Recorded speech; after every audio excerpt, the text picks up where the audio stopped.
My name is Adam Schindler, and for a living I am currently running my own business called Schindler Digital. We offer clients a sort of a holistic look at marketing, content marketing operations. So we help businesses understand the various technical, brand, visual, digital elements to a marketing campaign. And I help people build holistic strategies so that they can really understand the full picture on how they market. I discovered in my previous job working at a company called Giles Parscale for a guy, Brad Parscale, who is the Trump's 2020 campaign manager. Working at that company, we built digital strategies and I built websites and a lot of things for clients. And I began to notice that clients didn't have, like, we got a bunch of new leads into their businesses, but then they didn't have the infrastructure to absorb those leads. Many didn't have marketing automation to be able to immediately handle large volume. And then internal process wasn't in place to really grow the business. So I'm now doing consulting, helping organizations put all that stuff together. And then when we discover marketing, then I outsource that to some of my other companies and relationships that I have to do the actual marketing. When I began working, I was around 14 years old. I got a job working as a dishwasher at a dinner theater in my hometown. I just gotten into high school and I grew up singing classical music and Broadway stuff, and I loved it, and I wanted to be a professional theater person, and I did that for a number of years in high school and into early college.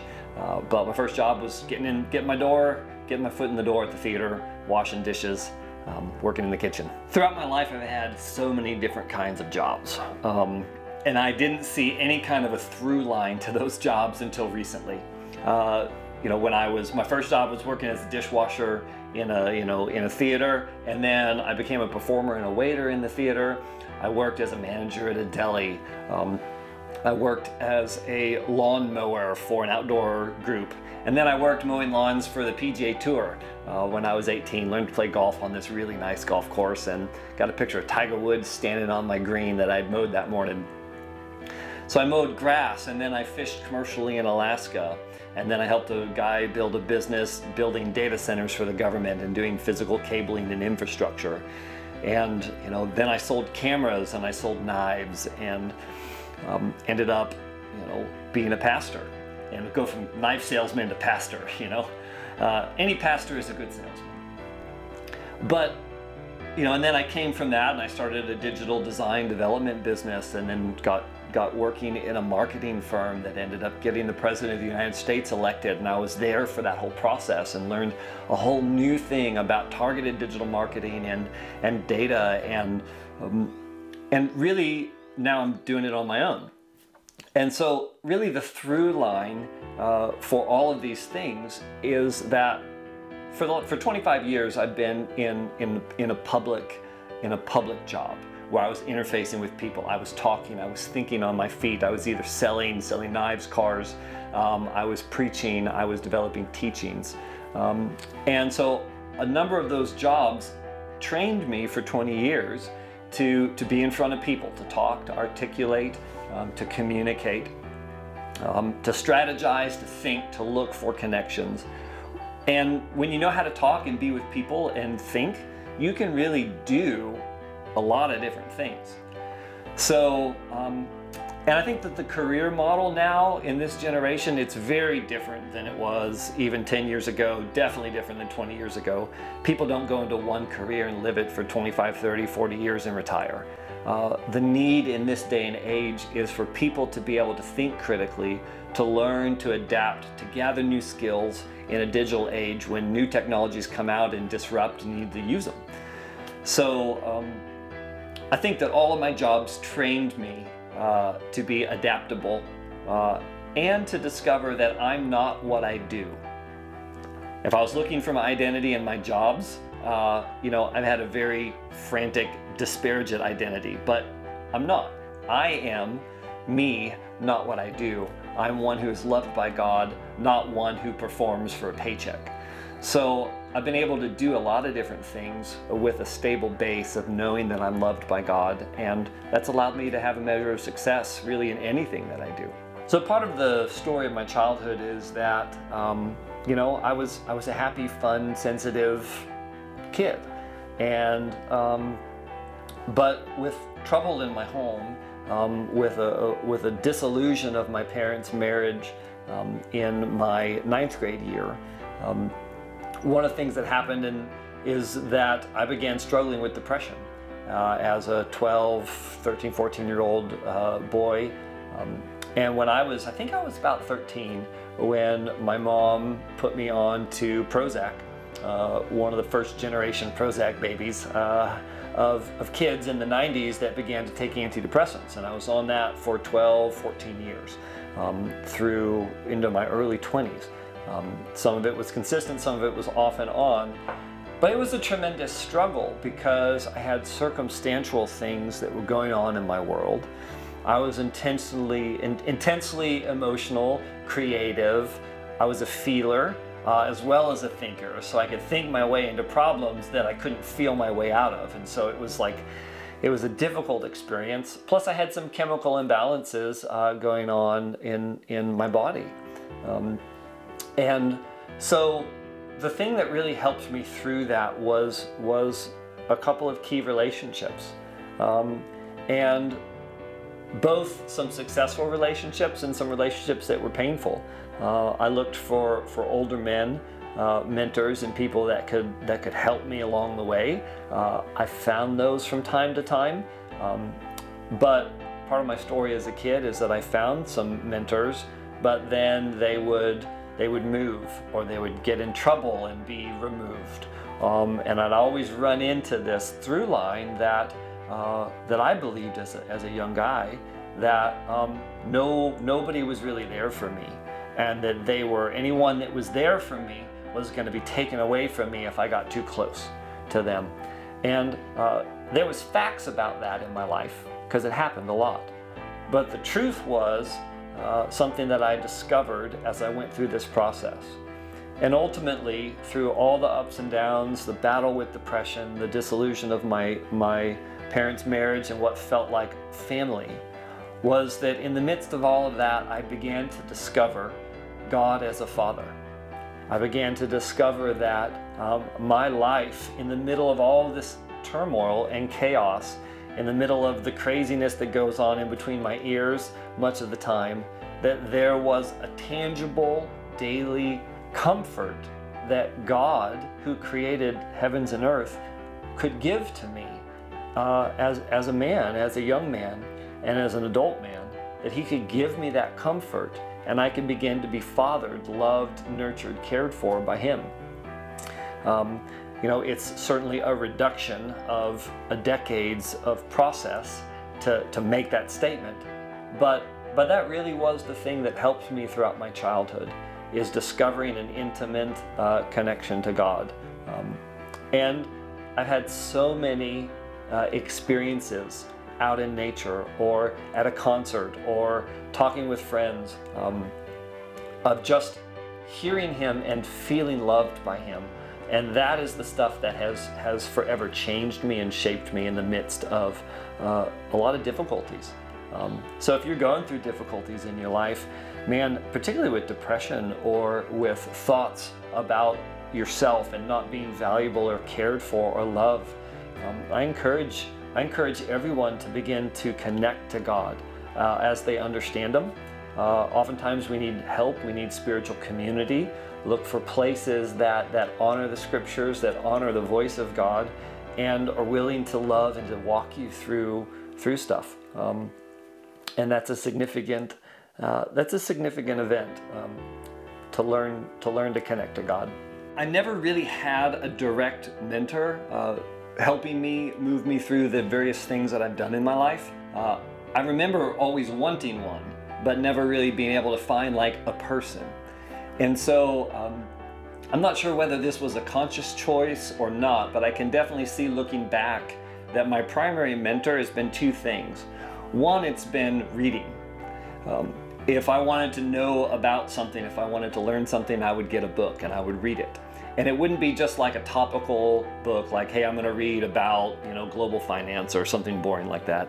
I would read Russian literature, like Dostoevsky was a big one. And I would get on these kicks like conceptual physics and string theory and stuff in the early 2000s.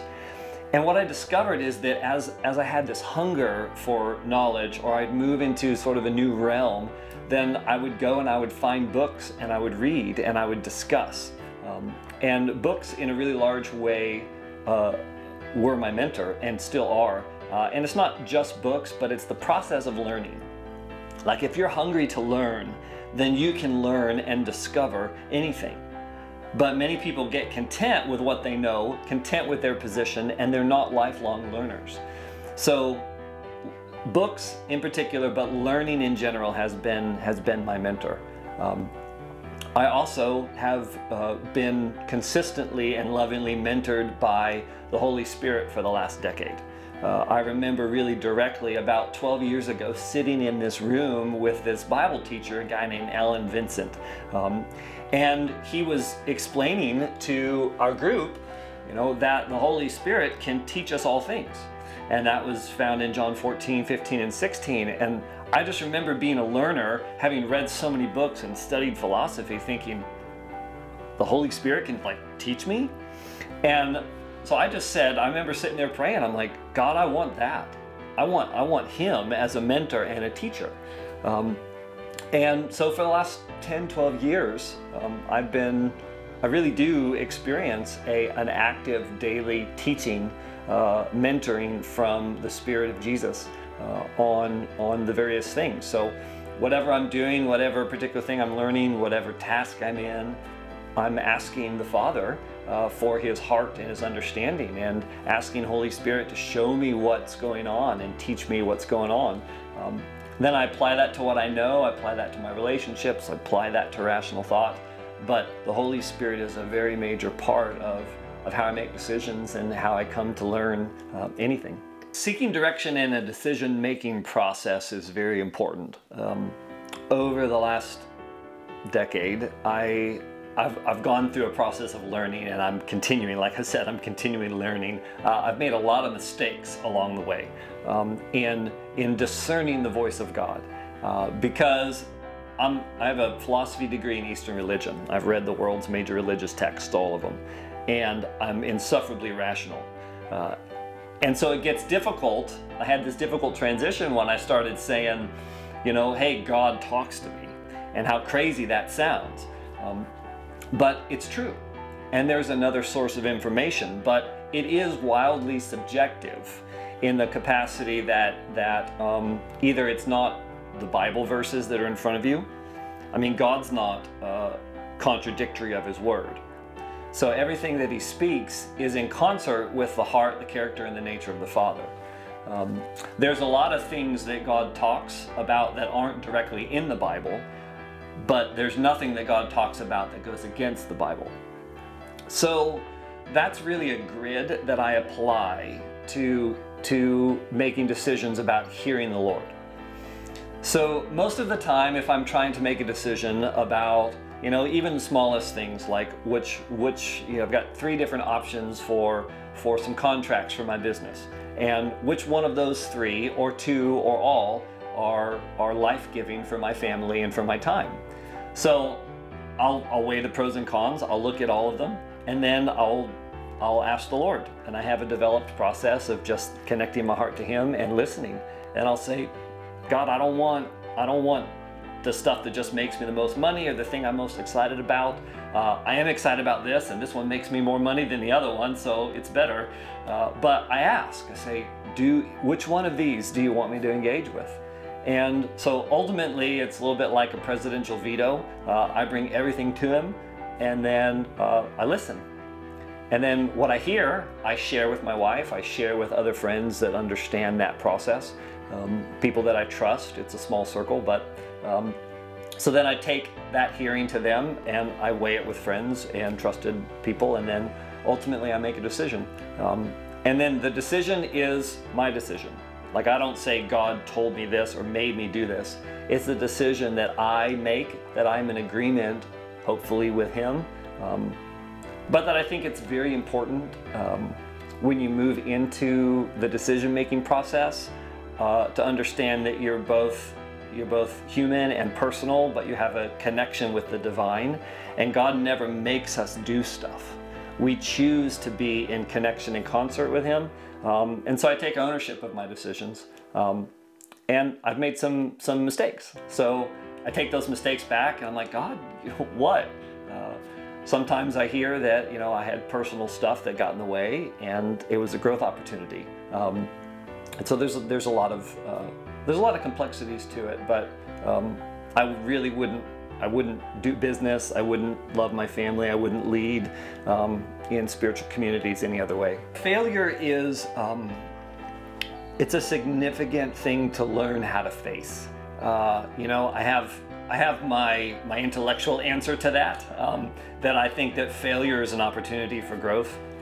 You know, I've done a lot of physical sports and activities in my day, and pain comes in the disruption, and you don't grow unless you're being expanded. And muscularly, when you get expanded, things start pulling apart and it hurts. So pain is often an indicator of growth, and failure is often painful. So I know that that's true, but I have a personal, I have a strong personal dislike for failure. I'm a perfectionist, and I'm learning to value the gift of imperfection. And so it's a conscious choice that I have to make when I approach scenarios. As a young man, I wouldn't do anything that I wasn't already good at. And it got me into a lot of places because I was good at quite a few things, but it was so limiting as I grew older, because I realized that I didn't want to take any risks that I wasn't assured of a success. And that's fundamentally, you will live such a limited life when you do that. And so I had to consciously apply what I began to know to be true to my practical life experience, which is to say, look, failure happens to everyone. Failure is when your expectations and your desired outcomes aren't met. And there's opportunities inside of that. Either you readjust your expectations and you learn that you expected somebody to do this, and that's not a reality for this environment, so you adjust your expectations so you can have a successful outcome. Or the outcome that you wanted just didn't happen. You lose money, you lose relationship, something goes on, and then taking that time to evaluate how that happened, what went on, what was your responsibility in it, what was the market responsibility or the relational responsibility, and then the next time out you account for those things, and you've grown stronger because you've learned a few things about it. So I've come to value failure. I still don't like it, and I do everything to avoid it. Not avoid it, to plan to overcome the obstacles, but you know, they're always there. Do I think people can learn from failure? So this is my insufferable rationality. My philosophical mind says, okay, so my first thought is no, failure doesn't teach us anything. Failure is an experience of unmet expectations or outcomes. Now, when you come to that juncture in your life, you have a decision to make. You can apply truth, either truth from other situations that you've come to know, apply that to the situation, and then the pursuit of truth, the pursuit of personal reflection, the pursuit of looking at whatever has gone on in your life or your business deal that fell apart, looking and diagnosing that application of pursuing diagnosis or revelation or understanding, that can yield a tremendous amount of benefit. Most of the time in my life, when I've encountered failure, it was because there was something that I needed to know that I didn't know. There was either information or a skill, or I walked into something that I knew was bigger than me, and I knew I was going to fail because I just didn't know it.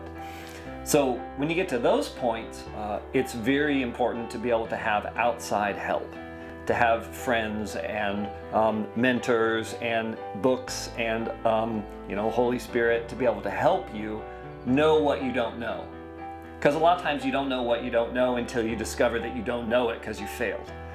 So then you apply a process of discovery, self-discovery, and diagnosis to the failure, and you can really learn a lot.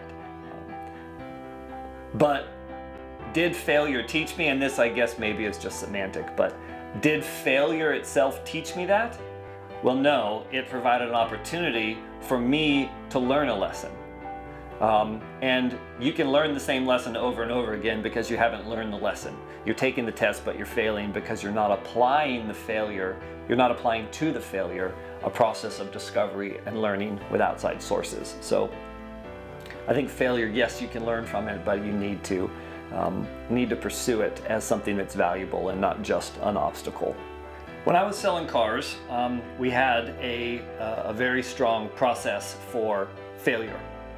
And we were told to ask repeated questions because in order to get a yes, we needed 7 no's.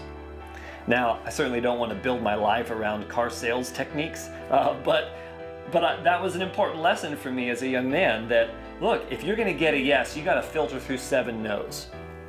And I've seen that to be true, particularly when you're working with people and you're trying to sell things or present your product, market your product to someone else to create value in their eyes before they'll say yes to what you're doing. I do think that you need to plan for the failures, and I don't really have a particular thing that I have failed at a number of times and then succeeded at. I tried out for the men's basketball team, the boys basketball team, 3 years in junior high school and never made it, so I quit. So that's not a good success story. I failed at it. But I got good at volleyball, so maybe that's the success story, is that you tried it and then you moved on to something that you were good at, not just something aspirational because you wanted to be like Mike. What I enjoy most about my work is really the discovery phase. Like I said, I mean, learning is coming up a lot in this conversation, but it's this discovery. So I'll get a new client, for instance, an education group, and they have a whole world of knowledge and particular language and process and vernacular that I don't know about. And so the discovery process for me is getting in and finding out who they are, what they're about, what their industry is like, and looking then for the problems. A lot of times the first step for me is a discovery, and clients don't know what the problem is. A lot of times they see the symptoms of the problem. So going in and finding out what the symptoms are, hearing about those things, learning the language, learning about the business, and then looking for how those different data points and symptoms are connected to discovering what the problem is. And that really that's my favorite part, discovering the problem. And then I try and outsource the execution of actually solving the problem. I build strategies and then let other people do the work, but it's the discovery part that is most fascinating to me. I think I'm motivated by discovery. Like, I love seeing something that I'm not sure what it is and finding out about it. And so I get very motivated by learning something new and by discovering something. And I get very bored when I already know most everything that I'm doing. And I start looking for other things to do because I want to discover something else. So I think that that's a really big motivator for me. People also motivate me. In college, I would go into the bars and read my philosophy. And I would sit at the bar and have a beer and read my books surrounded by all these people. And my friends were always like, how do you do that? I'm like, well, if I go and sit in a quiet coffee shop, I can't concentrate. Like, I was learning about people, and I didn't want to learn about people not with people. So I get very motivated by relationships, by learning something new about a person, connecting to an interesting person, developing friendships with people. That's a very strong motivating force. What do I want the world to know about me? I'm trying not to just come up with a platitude.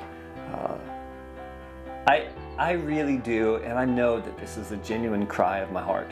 I want the world to know that they can see and hear from God, that they can know who He is and what He's doing so that they can be with Him and do what He's doing. And that is something that really drives me. I guess that's a strong motivator from the previous question. And I want the world to know about me, that when you meet me or you get connected to something that I'm doing, I want you to know that as we get connected, as we enter into whatever relationship, I'm not going to push Jesus on people. And I've lived in a lot of environments where I didn't do that in work and business environments, even in church environments. But I want the world to know that when you hang out with me, that you will begin to experience the goodness of God and the love of God, and you'll begin to hear from God, even if you don't know that that's what's happening. I think a secret to some of the successes that I've had is that I address problems as opportunities. When I was 18, I got a job selling cars at a big old Chevy dealership in Denver, Colorado. We had 70 salespeople.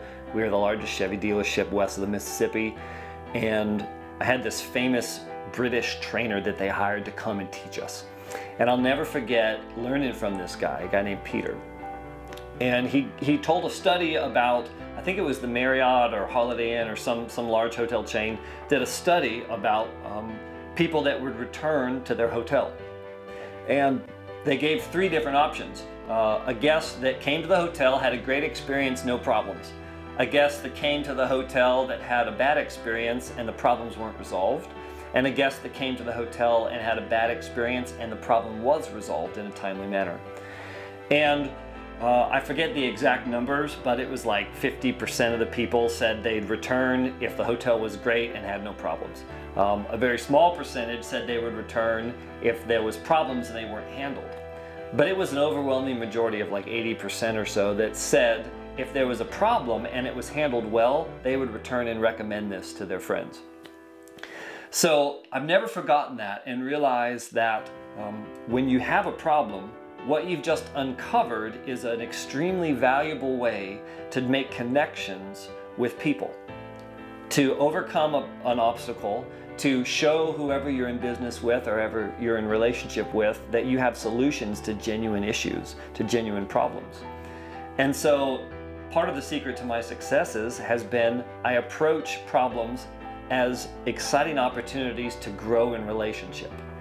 If you see them as obstacles, or if you see other people that you try and manipulate people, you're like, man, I gotta get my client to do this. Well, no, you can't get your clients to do anything. What you're doing is solving problems, overcoming obstacles. And if you view everything as a relationship, even the things that seem like mundane tasks, you will develop strong relationships. And in business, the stronger the contract, the weaker the relationship. The stronger the relationship, the less need there is for a contract. So build good relationships and you won't get into a lot of contractual problems. That's a huge secret, and one that I wish more people in business took serious. If I could give the next generation some wisdom, it would be to really approach your life as a series of relationships and to grow a strong emotional IQ. Employers today are increasingly, particularly at the high corporate levels, beginning to recognize the value of emotional IQ and of interpersonal skills, things that were considered soft skills in the past, and they're becoming more prominent. And the ability to have relationships, to develop, maintain healthy, strong relational connections with people in a variety of different ways. Interpersonal relationships are valuable so that your heart, your life is nourished, your soul is nourished. Being able to develop working relationships, mentoring relationships, business relationships, power, political relationships, to understand those components, those are exceedingly important. And so I would want to encourage the next generation to pursue relational connection, to pursue understanding. And in order to do that, you've got to do it with yourself. You've got to have a willingness to look into yourself to be vulnerable, to allow people speak into your life. And ultimately, I think that you are the most aware when you allow God to speak into your life. And why I think it's a valuable and actually invaluable part of life is to know God, to be known by God, and to know that you're loved by God, because that creates inside of you a peace and an integration with yourself that serves you tremendously well out in the marketplace. How I measure success, it varies on what it is that you're measuring. In business, it's not what you make, it's what you keep. And you're successful if you keep more than you make. And you're wealthy if you keep more than you make. And so you can make 30 grand and keep 20, and you're more wealthy than someone that makes 200 grand but is in debt. So success is defined in that capacity. Interpersonally, I think that success is defined by an experience that you have of a meaningful life. The ancient Greek philosophers talked about virtue and the good life. And I think that it parallels some wisdom from Jesus, that we've come to be loved by God and to have not just life, but full life, abundant life. So I think the highest measure of success is that you live connected to yourself, to God, and to others, and that you have a meaningful life. Success is not a pain-free existence. Success is not a failure-free existence. Success is living connected, loved, and a meaningful life. And that's really what I'm pursuing with mine. My hope for the next generation is really the hope that I feel like has been sowed into creation since the time that it was created. And my hope for the next generation is that they know that they are loved by God. And that in all of the things that I've done, in so many different areas and so many different avenues, meeting so many different people from different worlds, from different nations, from different religions, different cultures, there is a through line that is at the foundation of humanity, is to know in our heart of hearts, our souls, or wherever that stuff is rooted, to know that we are good and that we are loved by a good God. And I've read some neuroscience and some neurobiology by some people that are not religious. Some even self-identify as atheist.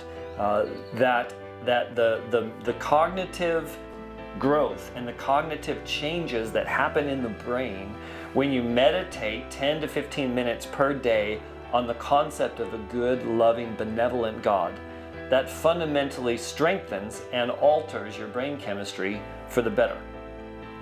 Now you add to that reality what I consider to be a reality, that God isn't just an idea, God is alive and is actual and influences and impacts your life. That is the most important and significant thing.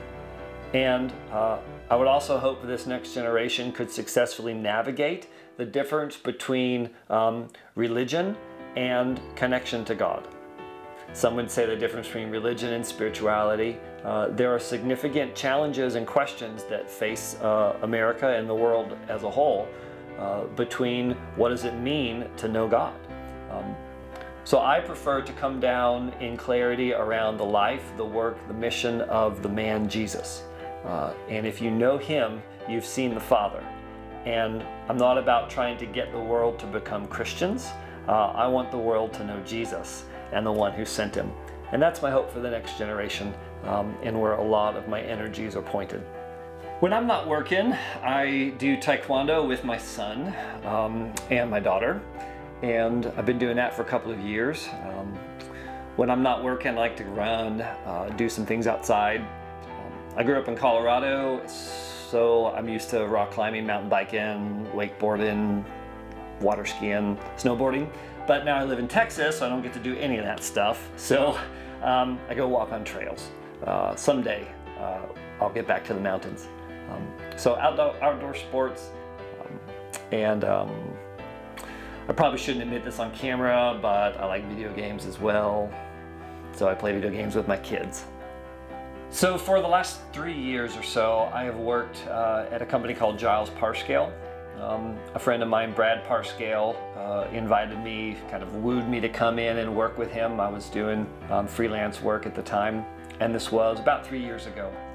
And I was buddies with him, and he had a contract with the Trump organization for a number of years to do websites. They built Trump International Real Estate, Melania's personal site, Eric Trump's foundation site, the winery site. So they had them as a relationship, and they ended up, being hired by Mr. Trump and the Trump organization to build a presidential candidacy landing page.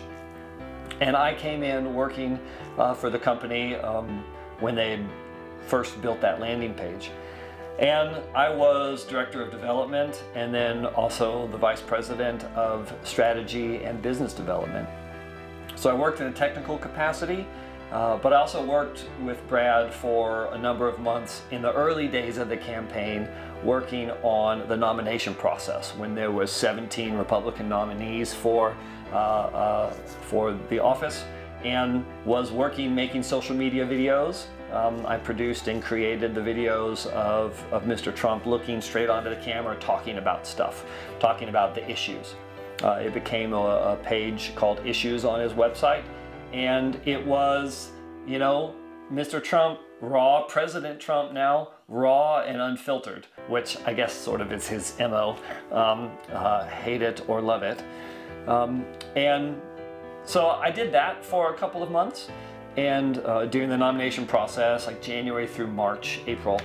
And then once the presumptive nomination happened, and then the official nomination in June, my boss Brad kept getting pulled into this, and we kept thinking, hey, our contract was through the nomination process, and now that he was nominated, they were gonna go a different route. But they continued with us, and man, Brad Parscale built an incredible digital team with the help of a couple of key guys, and Jared was highly involved in all of that. But he built, along with others, built a very incredible team. And so he went and did that. And you can read about that in a variety of articles that are out there on the web. But while he was doing that, then I buckled down with the business and helped keep that stuff running and keep that stuff afloat. Began building digital strategies for our clients, managing things on our end while the campaign was going on. And so I have recently transitioned out of that business. It was sold a year or so ago, and I'm now doing consulting. So that was a fascinating time. I'm so grateful for my time there and my relationships that I continue to have with the people over there. And I'm continuing to support Brad and Mr. Trump. And maybe you don't put this out there, but I think it's significant that we have a president that is doing what he's doing in a variety of ways. And while he is by no means perfect, and there's a number of things that I wish were not so, I